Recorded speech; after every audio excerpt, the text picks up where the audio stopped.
1936 में केन्ज आए, 1946 में कुजनेट्स ने पहली खड़ी कर दी और 1949 में ड्यूजनबरी ने समाजशास्त्र से जोड़ दिया। 1954 में मोदगलियाने ने बुढ़ापे की चिंता की। 1957 में फ्रीडमैन ने सब कुछ बदल दिया। उपभोग सिद्धांतों की ये 20 साल की जो जंग है आज हम बिल्कुल आसान भाषा में समझेंगे, क्योंकि पढ़ो ऐसा कि फिर पढ़ना ना पड़े। नमस्कार दोस्तों, आपका स्वागत है आपके अपने YouTube चैनल परफेक्ट नॉलेज पर, जहां हम हमेशा से कहते आए हैं पढ़ो ऐसा कि फिर पढ़ना ना पड़े। चलिए शुरू करते हैं आज की हमारी क्लास।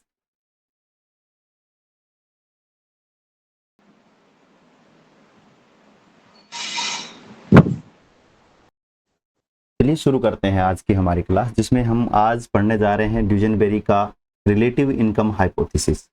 तो जैसा कि हम प्रीवियस पढ़ करके आए हैं कि सबसे पहले क्लासिकल आए, उन्होंने कहा कि कंजप्शन जो है आपका वो रेट ऑफ इंटरेस्ट के साथ में जुड़ा हुआ है। फिर उस बात को आपके केन्ज ने जो है वो मना कर दिया। उन्होंने कहा कि नहीं, रेट ऑफ इंटरेस्ट के साथ में नहीं जुड़ा हुआ, वो आपका एब्सोल्यूट इनकम के साथ में जुड़ा हुआ होता है। फिर उन्होंने कहा कि एपीसी डिक्लाइन करती है। इस बात को आपकी कुजनेट्स ने काटा और उन्होंने कहा कि एपीसी जो है वो डिक्लाइन नहीं करती, एपीसी जो है वो कांस्टेंट रहती है। वहां से आपकी फिर एक पजल बन गई जिसको हम कुजनेट पजल के नाम से जानते हैं, और ये कहा गया कि एपीसी डिक्लाइन करती है या एपीसी कांस्टेंट रहती है। ये पजल जो है वो क्रिएट हो गई।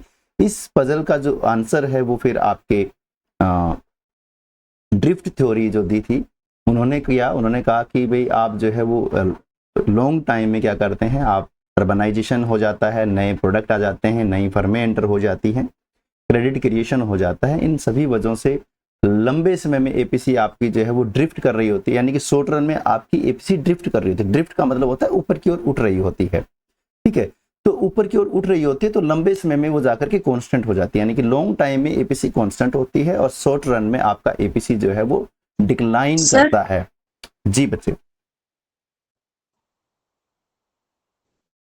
तो यहां से अब आप ड्यूजनबरी की ओर चलते हैं। जैसे आपके केन्ज ने कहा, केन्ज ने क्या कहा, केन्ज ने ये कहा कि जैसे जैसे इनकम बढ़ती है वैसे वैसे जो है आपका कंजप्शन बढ़ता है, लेकिन कंजप्शन उस रेट से नहीं बढ़ता जिस रेट से आपकी इनकम बढ़ती है। असल में जो केन्ज है वो ये कहते हैं कि आपका जो कंजप्शन है वो एब्सोल्यूट इनकम पर डिपेंड करता है, यानी कि वो ये कह रहे हैं कि आज जो आपकी आय है उस आय के ऊपर ही डिपेंड कर रहा है आपका कंजप्शन। लेकिन यहां ड्यूजनबरी ने क्या किया, ड्यूजनबरी ने कहा नहीं भाई ऐसा नहीं है। कंजप्शन जो होता है, क्योंकि एक जो आपका व्यक्ति है वो सामाजिक व्यक्ति है, वो एक तरीके से एक समाज में रहता है, इसलिए उसने अर्थशास्त्र को साइकोलॉजी यानी कि मनोविज्ञान और आपके समाजशास्त्र से जोड़ करके कहा। उन्होंने कहा कि समाज में रहने की वजह से उसके ऊपर सामाजिक प्रभाव भी आपके पड़ते हैं, जिसको उन्होंने कहा कि ये बात जो है वो तय करेगी, यानी कि जो इनकम है एब्सोल्यूट इनकम पर ना होकर के रिलेटिव इनकम पर आ जाएगा। कैसे, इसको हम पढ़ेंगे कैसे कह रहा है वो, ठीक है। वो कह रहा है कि समाज को देख करके वो अपने कंजप्शन को हाई कर लेता है। क्यों? क्योंकि वो लोगों को दिखाना चाहता है कि आई हैव मनी, यानी कि वो अपने पैसे को दिखाने के लिए, उस अपने स्टैंडर्ड को अप दिखाने के लिए क्या करता है, आज कंजप्शन को ज्यादा करता है। तो वो रिलेटिव यानी कि दूसरे की इनकम को देख करके आज की इनकम जो है वो कर रहा है। तो जो ड्यूजनबरी है वो क्या कहते हैं, वो ये कहते हैं कि आपका जो कंजप्शन है वो रिलेटिव इनकम पर जो है वो निर्भर करता है, यानी कि जो व्यक्ति है वो अपने पड़ोसी या जो हाई क्लास है उसके जो कंजप्शन है उसकी नकल करने का प्रयास कर रहा है, जिससे उसका कंजप्शन जो है वो बढ़ जाता है। इसको हम यहाँ पर एक डायग्राम से समझ सकते हैं, ध्यान से समझिएगा, बड़ा इंपॉर्टेंट डायग्राम है। और यहाँ हम जो है वो ओ वाई एक्सिस को ले रहे हैं, ये हम ओ एक्स एक्सिस को ले रहे हैं। यहाँ आप लेते हैं इनकम को, यहाँ आप ले रहे हैं कंजप्शन को। ये 45 डिग्री आपका एग्रीगेट डिमांड है, एग्रीगेट सप्लाई है, जो कि आइडेंटिकल इक्वल है एग्रीगेट डिमांड के। तो ध्यान से समझिएगा क्या बात कह रहा हूं मैं। यहाँ पर मैं एक कंजप्शन जो है वो कर्व निकाल रहा हूं। एक तो निकाल रहा हूं आपके रिच पर्सन का जो आपकी सोसाइटी में है, और एक मैं यहाँ पर ड्रॉ करूंगा जो आपके पुअर पर्सन है उनका, यानी कि एक कंजप्शन हम रिच पर्सन का निकालेंगे, एक कंजप्शन हम जो है वो पुअर पर्सन का निकालेंगे। तो जो रेड है वो आपका पुअर पर्सन का है,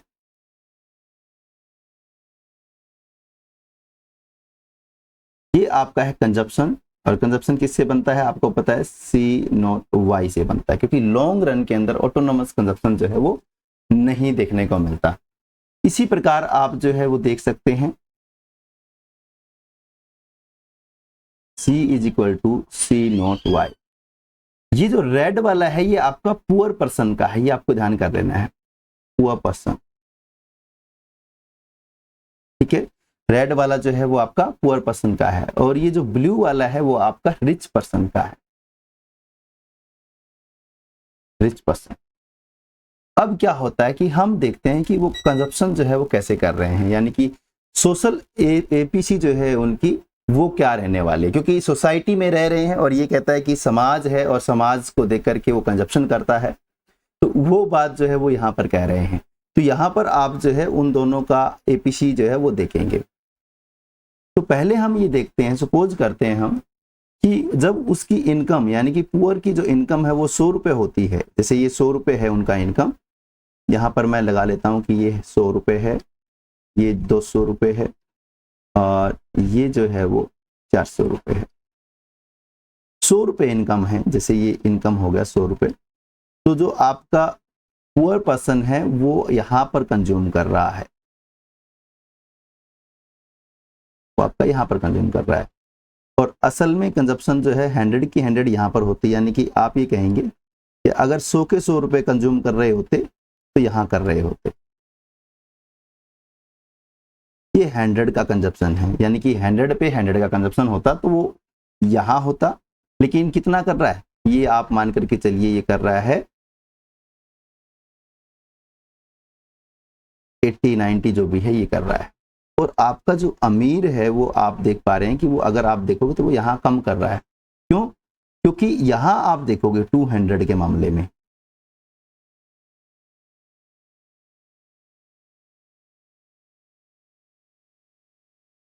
इसको मैं थोड़ा सा ठीक कर देता हूँ, क्योंकि ये डायग्राम जो है आपको क्लियर समझ में आ जाएगी क्या कह रहा है।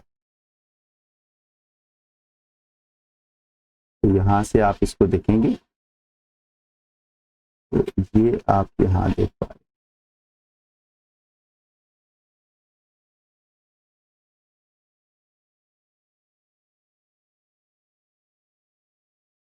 तो यहाँ आप जो है इसको देख पा रहे। तो असल में अगर आप देखेंगे तो ध्यान से देखेंगे कि टोटल में तो अमीर जो है ना वो ज्यादा कंजप्शन कर रहा है, टोटल में तो वो 90-95 रुपए के आसपास जो है वो कंजप्शन कर रहा है। आप देख पा रहे हैं यहाँ पर 95 रुपए है ना, टोटल तो वो 95 रुपए का कंजप्शन कर रहा है। और ये जो आपका गरीब व्यक्ति है वो आपका जो है 80 रुपए का कंजप्शन कर रहा है, 80 रुपए का जो है वो कंजप्शन कर रहा है। ये आपको ध्यान कर लेना है। अब क्या कहता है वो, अब वो ये कहता है कि भाई ध्यान से अगर आप देखोगे तो एवरेजली अगर आप ध्यान करते हो एवरेज कंजप्शन, तो एवरेज कंजप्शन आप कहोगे कि 95 को आप 200 से डिवाइड कर दोगे, ठीक है, तो 47.5 लगभग आपका जो है आंसर आ जाएगा। यानी कि 100 में से 47 रुपए जो है वो अमीर खर्च कर रहा है, लेकिन गरीब कितना खर्च कर रहा है, गरीब जो है वो 100 रुपए में से 80 रुपये जो है वो खर्च कर रहा है। तो आपको ये ध्यान करना है कि टोटल में तो ठीक है अमीर ज्यादा खर्च कर रहा है, लेकिन अगर प्रतिशत देखें अपनी इनकम का तो उसमें आपका जो गरीब व्यक्ति है वो ज्यादा खर्च करता है। इसलिए इसमें आप देख पा रहे हैं कि जो रेड लाइन है पुअर पर्सन की वो ऊपर है ब्लू लाइन से। तो यहाँ आप ये जो है चीजों को देख पाएंगे। इस प्रकार अब हम मान लेते हैं कि इनमें जो चेंज है यानी कि उनकी इनकम डबल हो जाती है। जो आपका गरीब है उसकी इनकम 100 की जगह 200 रुपये हो जाएगी, और जो आपका अमीर है उसकी इनकम जो है वो 400 रुपये हो जाएगी। यानी कि दोनों की इनकम में अगर एक जैसा डिफरेंस आपको मिलता है, यानी कि सेम अगर आपको चेंज देखने को मिलते हैं, सेम प्रतिशत चेंज अगर आपको देखने को मिल रहा है, तो हम ये कहते हैं कि एपीसी जो है आपकी वो कांस्टेंट रहती है, यानी कि एपीसी में कोई परिवर्तन देखने को नहीं मिलता है। तो देखिए यहाँ पर अगर आपका इनकम जो है वो 100 रुपए से, पुअर का इनकम 100 से बढ़कर के 200 रुपये हो जाए, ये इधर हो जाए, तो आप यहाँ पर जो है इस लाइन को ड्रॉ करेंगे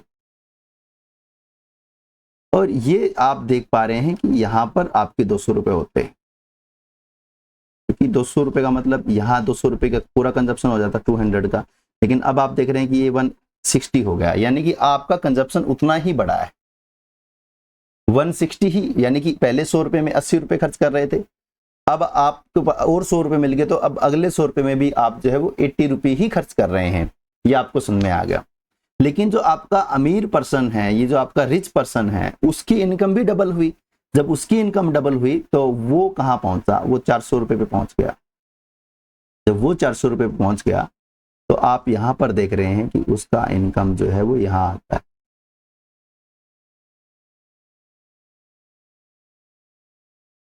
ये आप मान करके चलिए कि 190 रुपए है ना। तो यहां से आप जो है दो लाइन ड्रॉ करेंगे, जो सोशल एपीसी की लाइन होगी। इसको मैं ग्रीन लाइन से जो है वो दिखाना पसंद करूंगा। तो ध्यान से देखिएगा आप कि जहां पर आपकी जो इनकम है वो हम देखेंगे। तो यहां आपकी जो पुअर पर्सन की जो इनकम है, देखिए एक तो ये पॉइंट आपका, ठीक है, और एक ये पॉइंट, यहां से आपका जो इनकम निकल रहा है, यानी कि जब उसकी 200 हुई आपकी 400 हुई, है ना, यानी कि रिच की 400 हुई और पुअर की जो है वो 200 हुई। तो ये वाला बना था, ये आपका सोशल एपीसी कर्व है। और जब उसकी 100 थी तो आपकी 200 थी, तब भी आप अगर देखेंगे तो ये कर्व बनेगा। तो यहां से आप जो देख पा रहे हैं असल में, तो आप ये देख पा रहे होंगे कि भाई जो आपका सोशल एपीसी है दोनों ही मामले में वो पैरेलल है। पैरेलल का मतलब क्या हुआ, यहाँ पर सेम गैप है पूरी दूर तक, है ना। पैरेलल यानी कि सेम गैप में चल रहा है। जब ये सेम गैप में चल रहा है तो यहां से आप ये कहेंगे कि भाई जब आपका इनकम में चेंज, जैसे इसका यानी कि पुअर का जो इनकम में चेंज है वो कितना हुआ, 2 गुना, और जो आपके रिच है उसका भी कितना हुआ, 2 गुना। जब दोनों में परसेंटेज चेंज सेम हो, प्रतिशत परिवर्तन, अगर प्रतिशत परिवर्तन जो है वो अगर आपका सेम हो तो एपीसी जो है वो कांस्टेंट रहती है, सेम रहती है, जो कि आपका कुजनेट्स कहता है, ठीक है। और ये कहते हैं कि अगर परसेंटेज चेंज जो है वो सेम ना हो, यानी कि अब ये मान करके चलिए कि उसका जो प्रतिशत चेंज है वो बदल गया, यानी कि जो अमीर है वो यहीं पे है, सॉरी अमीर जो है वो 400 पे ही है, और जो गरीब जो है आपका वो 100 पे ही रह गया। यानी कि अब अमीर वाले में तो चेंज हो गया लेकिन गरीब वाले में नहीं हुआ ना। इसको हम जो है वो एक अलग ही कलर से शो कर रहे हैं। येलो कलर आपको दिखेगा नहीं, ऑरेंज रेड से मैच कर जाए। 1 सेकेंड,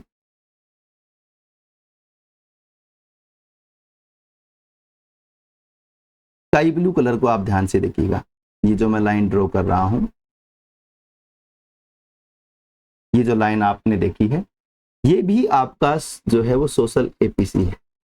लेकिन यहां आप ध्यान से देखेंगे कि यहां पर अगर आप ध्यान से देखोगे तो उसका जो कंजप्शन है, यानी कि जब उसकी इनकम कम हुई, पहले से जो है उसकी इनकम जब कम हुई तो उसका जो कंजप्शन है वो पहले के मुकाबले थोड़ा सा बढ़ गया। कैसे, जैसे मैं आपको बताता हूँ। इसको मैं दोबारा से जो है वो ड्रॉ करने की कोशिश करूंगा, यानी कि हम यहां से इसको जो है वो ड्राइव कर सकते हैं, ये वाला, ठीक है। तो यहां आप देखेंगे कि उसका जो कंजप्शन है वो यहां आ गया, ये आ गया, ये आ गया, इधर 90 के आसपास है ना। तो ध्यान से इस कर्व को समझना क्या कहना चाह रहा है। यहां पर दो चीज जो है वो ड्यूजनबरी एक्सप्लेन करते हैं। एक तो वो ये कहते हैं कि वो व्यक्ति जो है वो क्योंकि सोशल व्यक्ति है, समाज में रहता है, और दूसरे की रिलेटिव इनकम को देख करके अपना डिसीजन ले रहा है, तो वो कहता है कि दूसरे को देख करके ले रहा है, तो उसको वो बोलते हैं आपका डेमोन्स्ट्रेशन इफेक्ट, या फिर उसको वो बोल देते हैं रैचेट इफेक्ट। सॉरी, एक तो आपका जो है वो क्या बोलते हैं, वो डेमोन्स्ट्रेशन इफेक्ट बोलते हैं, डेमोन्स्ट्रेशन इफेक्ट, ठीक है ना। डेमोन्स्ट्रेशन इफेक्ट जो है वो आपको यहां पर देखने को मिलता है, ठीक है।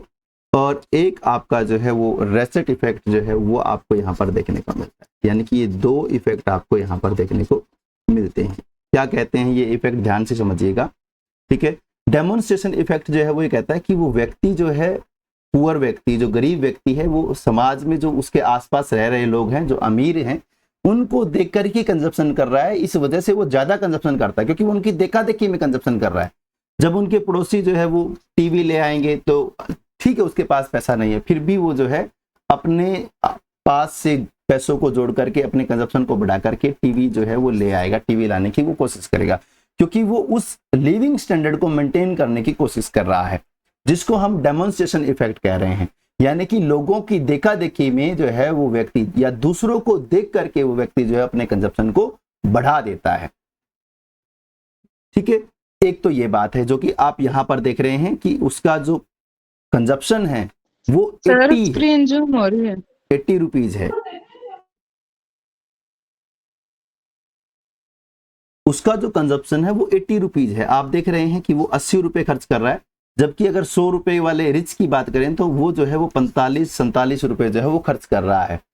तो यहाँ पर उसका कंजप्शन हाई क्यों है? क्योंकि डेमोन्स्ट्रेशन इफेक्ट की वजह से। ठीक है, उसका इनकम कम है लेकिन वो दूसरे को देख करके अपने कंजप्शन को हाई कर रहा है, ये डेमोन्स्ट्रेशन इफेक्ट है। ठीक है, दूसरा इफेक्ट वो कहते हैं रेचेट इफेक्ट।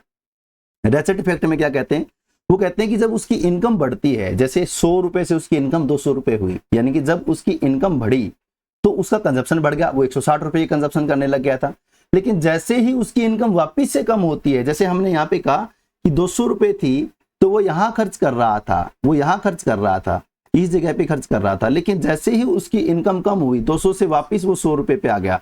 तो पहले वो 100 रुपए में कितना खर्च कर रहा था? 80 रुपए। अब वो कितना कर रहा है? 90 रुपए। यानी कि वो व्यक्ति जो है वो अपने प्रीवियस जो पीक हाईएस्ट जो कंजप्शन है उसको छोड़ नहीं पाता, क्योंकि उसको उस कंजप्शन की आदत हो गई है। इस वजह से वो अपने कंजप्शन को जो है वो हाई कर लेता है, ज्यादा कर लेता है। जैसे सपोज कीजिए, अगर आप जो है वो एक बार के लिए थोड़ी देर के लिए अगर अमीर हो जाते हैं और आपने गाड़ी जो है वो ले ली और आप गाड़ी की आपको आदत हो गई, तो अब अगर आपकी इनकम कम भी हो जाती है तो आप गाड़ी से नीचे पाँव नहीं रखेंगे, आपको गाड़ी जो है वो चलानी ही चलानी है, गाड़ी जो है उसको ड्राइव करना ही करना है। तो ऐसे में आपके खर्चे तो बढ़ गए, है ना, आपकी इनकम कम हो गई। इसका मतलब ये हुआ कि रेचेट इफेक्ट ये कहता है कि जब हाईएस्ट पीक कंजप्शन एक बार इंसान कर लेता है तो वो व्यक्ति जो है वापिस से उसी कंजप्शन पर नहीं आता। जब उसकी इनकम गिरती है वो उससे ज्यादा कंजप्शन पर रहता है।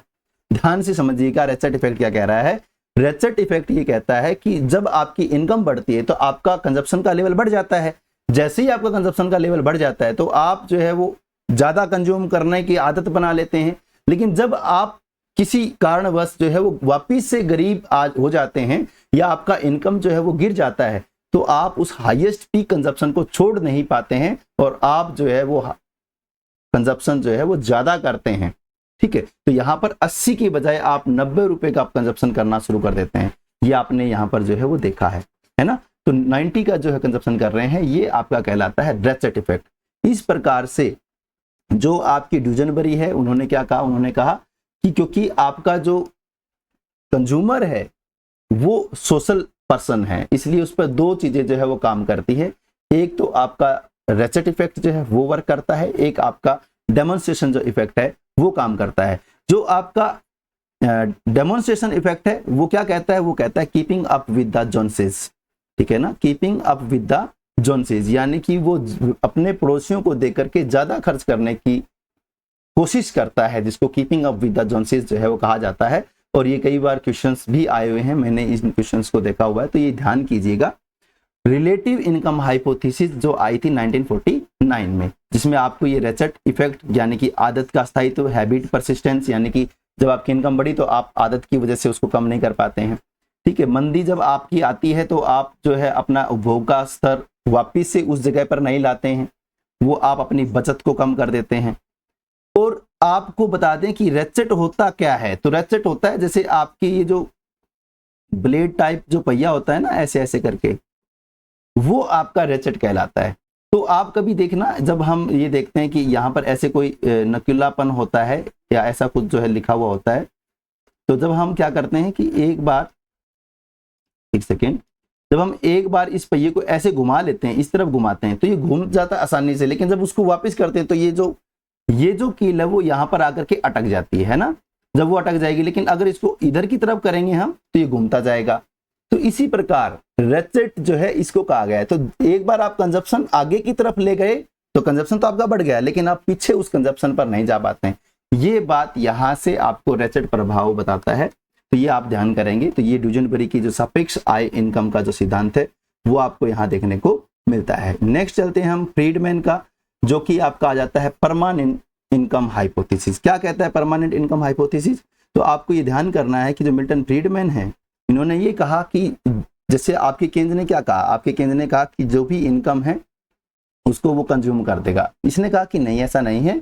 जो इनकम है वो दो प्रकार की है, यानी कि जो टोटल में आपकी इनकम है, जिसको हम वाई लिख देते हैं कि जो आपका इनकम है, जैसे आप यहाँ पर देख पा रहे हैं कि जो टोटल आपकी वाई है इनकम है वो वाई पी और वाई टी, यानी कि जो आपका इनकम है वो वाई पी यानी कि जो आपकी परमानेंट इनकम है, प्लस वाई टी जो आपका ट्रांजिटरी इनकम है। ट्रांजिटरी इनकम का मतलब अस्थायी इनकम, जो कि आपको लॉटरी से या फिर जुए से या फिर मुआवजा, बोनस, ऐसे आपको जो पैसा मिलता है वो आपका ट्रांजिटरी इनकम कहलाता है। लेकिन जो आपकी सैलरी है, जो आप वर्क करके कमा रहे हैं, वो आपका परमानेंट इनकम है। यानी कि जो आपकी इनकम है वो दो इनकम से मिलकर के बनी है। एक परमानेंट इनकम जो आप कमाते हैं वो आपका, और एक आप इसको टेम्परेरी इनकम बोल सकते हो। ट्रांजिटरी इनकम है वैसे तो, इसको आप ध्यान से करेंगे तो ट्रांजिटरी इनकम, लेकिन आप इसको टेम्परेरी के तौर पे याद रख सकते हो। जो कि आपकी अचानक से पैसा मिल जाता है उसको आप वाईटी लिख देते हैं। तो यहाँ पर आपको पता है कि जो भी आपका कंजप्शन होता है वो क्या होता है, वो भी आपका दो प्रकार का होता है। यानी कि एक तो वो कंजप्शन जो कि आपका परमानेंट कंजप्शन है, ठीक है, और एक वो कंजप्शन जो कि आपका ट्रांजिटरी कंजप्शन है, जो आप कभी कभी करते हैं। ये आपको ध्यान कर लेना है। तो यानी कि ये ध्यान करना है आपको कि इनकम भी आपकी जो है वो दो प्रकार की है, परमानेंट और ट्रांजिटरी। कंजप्शन भी आपका जो है वो दो प्रकार का है, परमानेंट और ट्रांजिटरी। तो ये ध्यान करना है। अब आपको इन दोनों में से ये कहता है कि जो आपको मिल्टन फ्रीडमैन है वो ये कहते हैं कि जो भी आपका कंजप्शन है वो कंजप्शन आपका परमानेंट इनकम से होता है।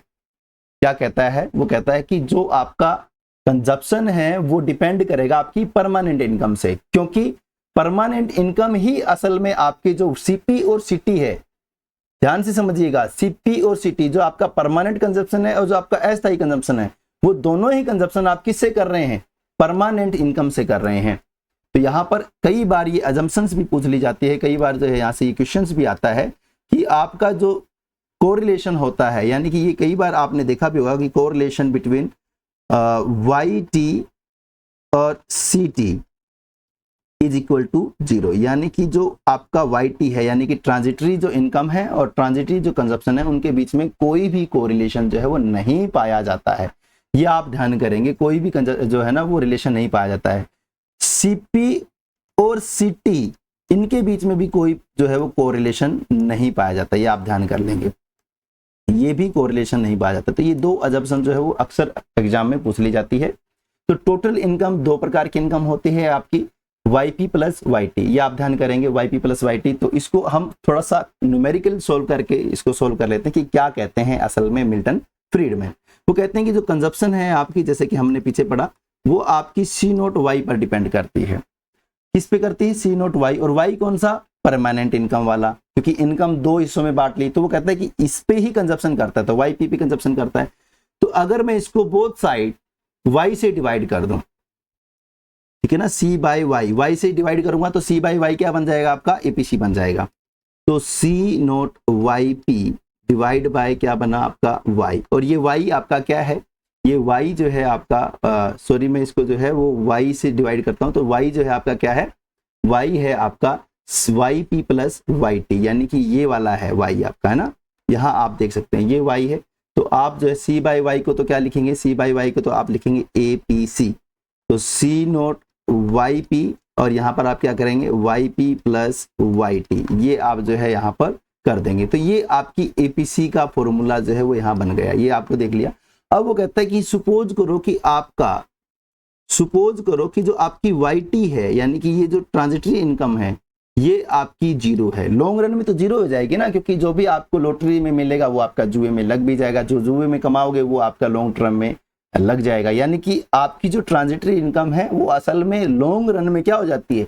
लॉन्ग रन में 0 हो जाती है, ये आपको ध्यान कर लेना है। तो जब वो लॉन्ग रन में 0 हो जाएगी तो वो कहता है कि देखिए A P C is equal to C note Y P divide by Y P plus Y T क्या हो जाएगी 0, तो इसको हमने 0 लिख दिया, ठीक है। तो यहाँ पर 0 लिख दिया, तो ये क्या बच गया आपका A P C is equal to C note Y P divide by Y P, और ये वाई पी से वाई पी जो है आपका यहाँ पर कैंसिल हो जाएगा, तो आपका क्या बच गया A P C is equal to C nought.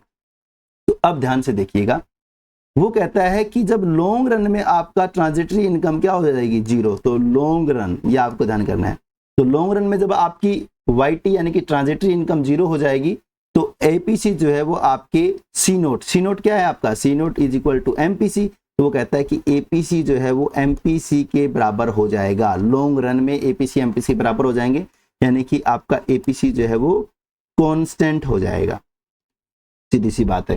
तो लॉन्ग रन में आपका एपीसी कांस्टेंट हो जाता है। सेम यही, क्योंकि यहाँ पर आपकी वाई टी जो है वो 0 नहीं है, नॉट इक्वल टू 0, ये आपको ध्यान कर लेना है, नॉट इक्वल टू 0, तो इस वजह से यहाँ पर आपका एपीसी जो है वो वेरी कर सकता है।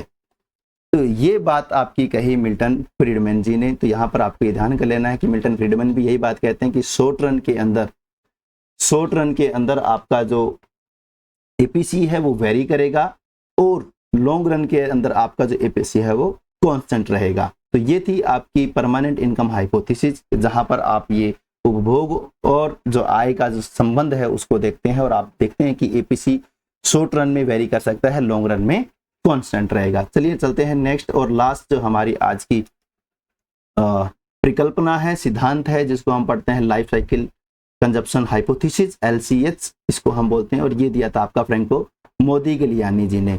तो मोदिग्लियानी जी जो है वो क्या कहते हैं, वो ये कहते हैं कि भाई जो भी आपका उपभोक्ता है ना, वो कुछ चीजों पे ध्यान करता है, यानी कि वो ऐसा नहीं है कि जब वो छोटा होता है, जब वो कहता है कि जब वो युवा होता है, छोटा होता है, तब उसके पास में पैसे कम होते हैं और वो ज्यादा कंजप्शन करता है।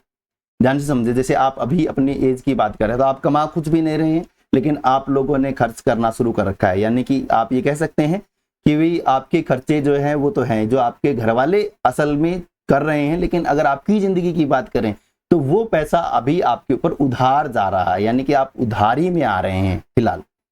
तो फिर जब आप जवान हो जाते हैं और जब आप जॉब करने शुरू कर देते हैं, तो फिर आप जो है पैसे की बचत करते हैं, क्योंकि उस जमाने में आप उस टाइम पे आप जो है बहुत ज्यादा पैसा कमा रहे होते हैं। तो जब आप छोटे होते हैं तो उधार आपके ऊपर होती है, जब आप बड़े होकर के कमा रहे होते हैं तो उस समय आप जो है वो बचत करना शुरू कर देते हैं, तो पीछे की उधार को भी चुका देते हैं और आगे के फ्यूचर को भी ध्यान में रख करके बचत करने शुरू कर देते हैं। जैसे ही आप अपने काम से रिटायर हो जाते हैं, तो आप क्या करते हैं कि जैसे आप रिटायर हो जाएंगे तो आगे आपके पास, आपको पता है कि आपको पैसे की जो है वो नीड पड़ने वाली है, पैसे की आपको जरूरत जो है वो होने वाली है। तो असल में जो आपका मोदिग्लियानी जी हैं वो ये कहते हैं कि कंज्यूमर जो है वो अपनी पूरी जिंदगी में स्मूथ कंजप्शन करना चाहता है।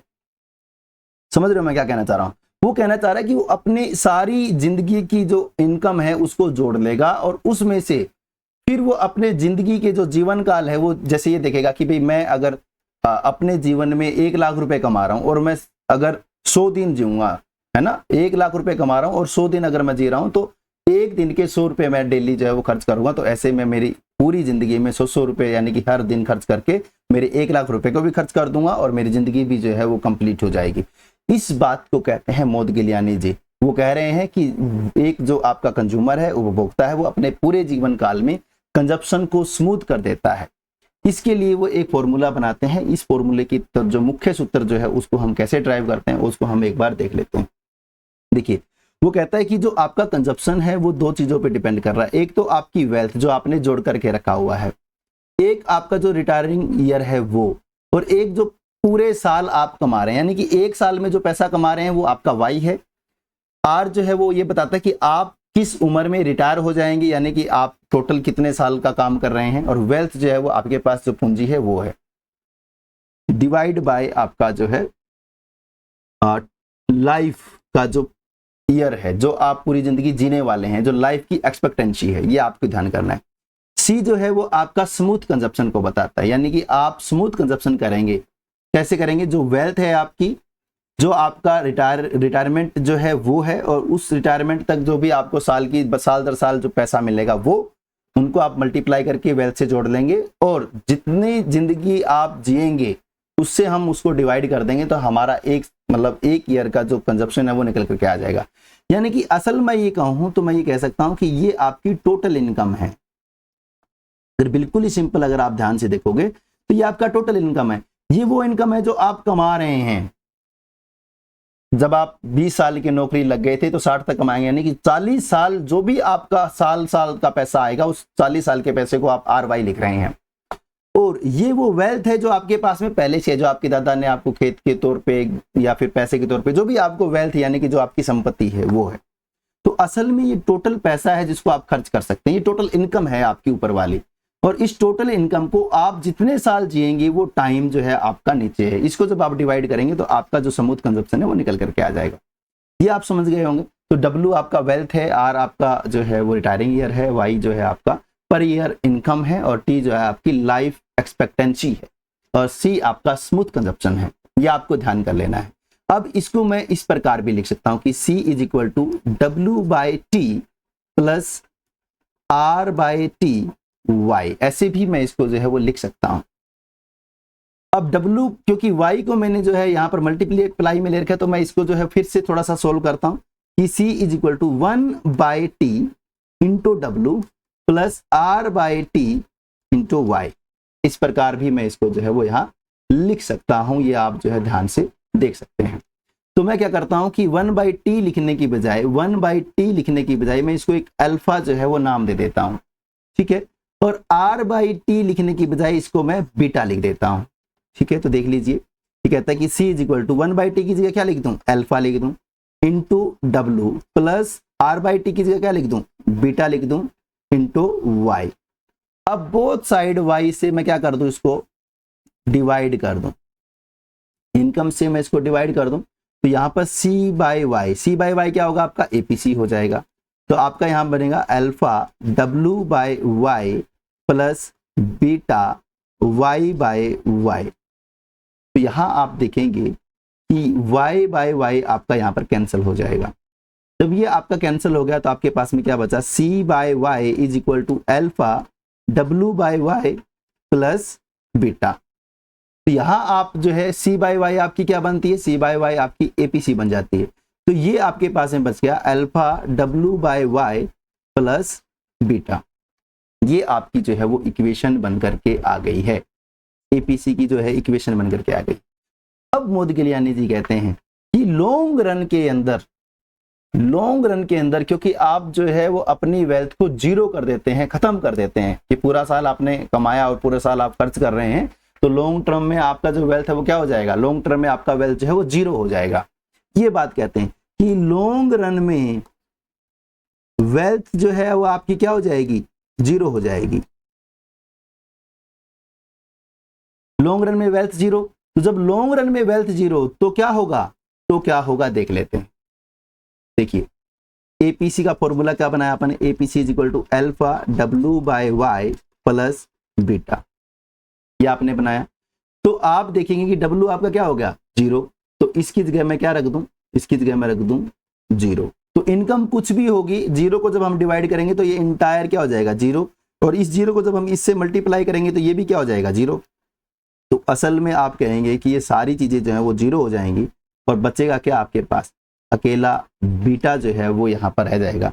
तो APC जो है वो आपकी बीटा की इक्वल रह गई। और बीटा क्या है आपका, बीटा आपका क्या है देख लीजिए, यहाँ पर मैं आपको बताता हूँ, ध्यान से देखिएगा। बीटा क्या है आपका, बीटा है आपका स्लोप, है ना। यानी कि यहाँ पर आपकी APC यानी कि डिपेंडेंट फैक्टर, ये आपका शिफ्टिंग, ये आपका स्लोप और ये आपका इंडिपेंडेंट, Y जो है आपकी इंडिपेंडेंट। तो यहां से आप देख सकते हैं बीटा आपका क्या है, स्लोप, और स्लोप क्या है आपका MPC, है ना। तो बीटा क्या हो गया आपका MPC, तो बीटा आपका MPC हो गया। इसका मतलब क्या हुआ कि यहाँ लॉन्ग रन में APC is equal to MPC। तो APC is equal to MPC यानी कि APC आपकी कांस्टेंट। तो इसने कहा कि लॉन्ग रन में जब वेल्थ जीरो हो जाती है तो इस वजह से भी आपका APC जो है वो कांस्टेंट हो जाता है। अब दूसरा वो क्या कहता है कि शॉर्ट रन में, अगर देख लीजिए शॉर्ट रन में वेल्थ अगर आपकी जीरो नहीं होती है, क्योंकि वेल्थ जीरो नहीं होती है, नॉट इक्वल टू जीरो होती है, ठीक है। तो आप इसको ऐसे लिख सकते हैं कि wealth is not equal to zero, है ना। तो जब वेल्थ आपकी नॉट इक्वल टू जीरो है तो आपका एपीसी जो है वो वेरी करेगा, एपीसी आपका वेरी करेगा। कैसे करेगा वेरी, देख लीजिए क्या फॉर्मूला बना है, एपीसी इज इक्वल टू, आपने कहा कि alpha W by Y plus beta. तो यहाँ पर कुछ वैल्यू होगी, वो वैल्यू क्या होगी, वो वैल्यू आप यहाँ पर देखेंगे इनकम के साथ में डिवाइड होकर के कुछ रिजल्ट यहाँ बचेगा, उस रिजल्ट को आप अल्फा से मल्टीप्लाई करेंगे तो यहाँ कुछ वैल्यू आएगी और उसमें आपकी बीटा की वैल्यू जो है वो ऐड होगी।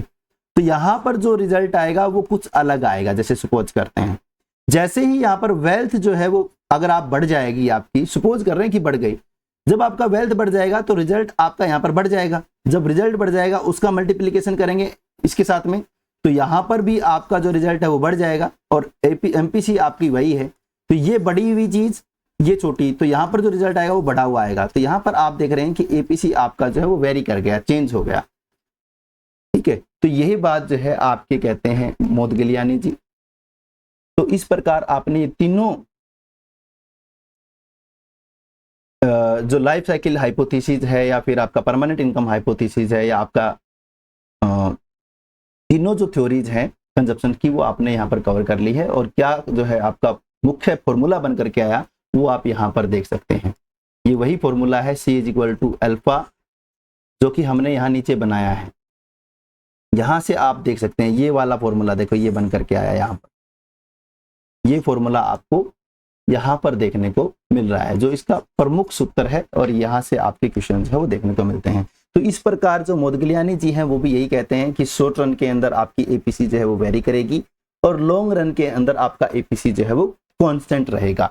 चलिए अब जितने भी हमने थ्योरीज की है उनका एक कंपैरिजन हम यहाँ पर कर लेते हैं और फिर हमारी आज की जो क्लास है उसको हम ओवर करेंगे। तो पहली जो कंजप्शन की थ्योरी थी वो आपकी थी अब्सोल्यूट इनकम हाइपोथेसिस, जो कि केन्स ने दिया था 1936 में। वो कहता है कि अब्सोल्यूट इनकम के ऊपर डिपेंड करता है और एपीसी आपकी घटती है और 0 से बड़ी एमपीसी होगी और 1 से छोटी होगी। ये बात जो है यहाँ पर आपके केन्स कहते हैं। उसके बाद में आपके आर्थर स्मिथीज आए। आर्थर स्मिथीज ने कहा कि लॉन्ग रन के अंदर शहरीकरण हो जाता है, क्रेडिट आ जाते हैं, नए प्रोडक्ट आ जाते हैं, नई फर्में आ जाती हैं, इस वजह से आपका एपीसी जो है वो कांस्टेंट होता है। लेकिन शॉर्ट रन में ये चीजें नहीं हो पाती हैं, इस वजह से आपका जो एपीसी है वो डिक्लाइन करता है। फिर आप जो है आपका आ जाता है मोदगिलियानी जी का, वो ये कहते हैं कि जो आपका कंजप्शन है वो डिपेंड करता है आपकी वेल्थ के ऊपर। लॉन्ग रन में आपकी वेल्थ 0 हो जाती है, इसलिए आपका एपीसी कांस्टेंट हो जाता है, और शॉर्ट रन में आपकी वेल्थ जो है वो 0 नहीं होती है, इस वजह से आपका जो एपीसी है वहां पर वेरी करता है। ड्यूजनबरी जो है वो कहते हैं कि क्योंकि आपकी इनकम जो है वो सामाजिक लोगों के साथ में सामाजिक ताने बाने से जुड़ी हुई होती है, तो आप दूसरों को देकर के डेमोन्स्ट्रेट इफेक्ट के तहत अपने कंजप्शन को बढ़ा लेते हैं। जब आपका कंजप्शन बढ़ जाता है और आपकी इनकम कम हो जाती है, तो फिर आप वापिस से उसी कंजप्शन के लेवल पर ना आकर के उससे हाई कंजप्शन करना शुरू कर देते हैं, जिसको हम रेचेट इफेक्ट कहते हैं। तो ये बात आपके जो है वो ड्यूजनबरी कहते हैं। फिर आपका आता है परमानेंट इनकम हाइपोथेसिस, जो कि आपका मिल्टन फ्रीडमैन ने दिया। उसने कहा कि जो भी आपकी कंजप्शन है वो परमानेंट इनकम के ऊपर डिपेंड करती है। तो क्योंकि शॉर्ट रन में आपकी ट्रांजिटरी इनकम भी होती है, इस वजह से एपीसी आपका डिक्लाइन करता है, लेकिन लॉन्ग रन में आपकी ट्रांजिटरी इनकम जो है वो 0 हो जाती है, इसलिए आपका वहां पर एपीसी जो है वो कांस्टेंट हो जाता है। तो ये सारा इंटायर जो फिनोमिना है आप यहाँ पर देख सकते हैं, और ये सारी की सारी बातें जो है आपने यहाँ पर पढ़ ली है। क्या क्या इसमें सूत्र हैं वो आप यहाँ पर देख सकते हैं। केन्स में अगर कंजप्शन का फॉर्मूला अगर आपसे पूछ लिया जाए तो वो आप यहाँ पर ये देखते हैं, और कुजनेट्स में क्योंकि आपको मैंने बताया कि आपका जो ऑटोनोमस कंजप्शन है वो भी बढ़ जाता है, तो ऑटोनोमस कंजप्शन भी आपका यहाँ पर बढ़ जाता है। तो ये आपका जो है शॉर्ट रन, ये आपका लॉन्ग रन, और ये मोदगिलियानी आपने देखा, और ये आपका फ्रीडमैन। फ्रीडमैन कहता है कि जो आपका कंजप्शन है, और कंजप्शन क्या है आपका, कंजप्शन है आपका permanent consumption plus transitory consumption. ये दोनों कंजप्शन जो हैं वो आपके क्या करते हैं, वो आपकी जो परमानेंट इनकम है, ध्यान से समझिएगा, उसका एक रेशियो में आप इसको कंजप्शन करते हैं। तो ये फॉर्मूला भी आपका यहाँ बन सकता है, और ये फॉर्मूला भी आपका यहाँ पूछा जा सकता है, ये भी आप यहाँ पर ध्यान कर लेंगे। उसके बाद में आप जो है कुछ प्रमुख शब्दावली की बात करें तो रेचेट इफेक्ट क्या होता है कि उपभोग, अगर आपकी अगर इनकम गिर जाती है तो आप आसानी से उपभोग को जो है वापिस पीछे उस लेवल पर नहीं ला सकते हैं। ट्रांजिटरी इनकम क्या होती है, जो आपको अचानक से जो पैसा मिल जाता है उसको हम ट्रांजिटरी इनकम कहते हैं। ड्रिफ्ट का मतलब क्या होता है कि आप एक बार जब ऊपर, मतलब ड्रिफ्ट का मतलब होता है आपका ऊपर की ओर खिसकना, तो ये आपसे ध्यान कर लेना है, ठीक है। तो ये सारी की सारी जो चीजें हैं आपकी यहाँ पर कवर हो जाती है। तो आज के लिए बस इतना ही, धन्यवाद, जय हिंद। ये वीडियो आपको कैसा लगा कमेंट बॉक्स में जरूर लिखिएगा, और आपको अगला नेक्स्ट वीडियो जो है वो किस टॉपिक पर चाहिए वो भी आप कमेंट करके बता सकते हैं, और हम उस पर जो है आपके लिए नया वीडियो लेकर के आएंगे। तो लास्ट तक बने रहने के लिए आपका बहुत बहुत धन्यवाद। लाइक कीजिए, शेयर कीजिए, सब्सक्राइब कीजिए हमारे अपने यूट्यूब चैनल परफेक्ट नॉलेज को, और कमेंट तो कर दीजिए दोस्तों, कमेंट जो है वो तो करना ही बनता ही है। धन्यवाद, जय हिंद, जय भारत। पढ़ो ऐसा कि फिर पढ़ना ना पड़े।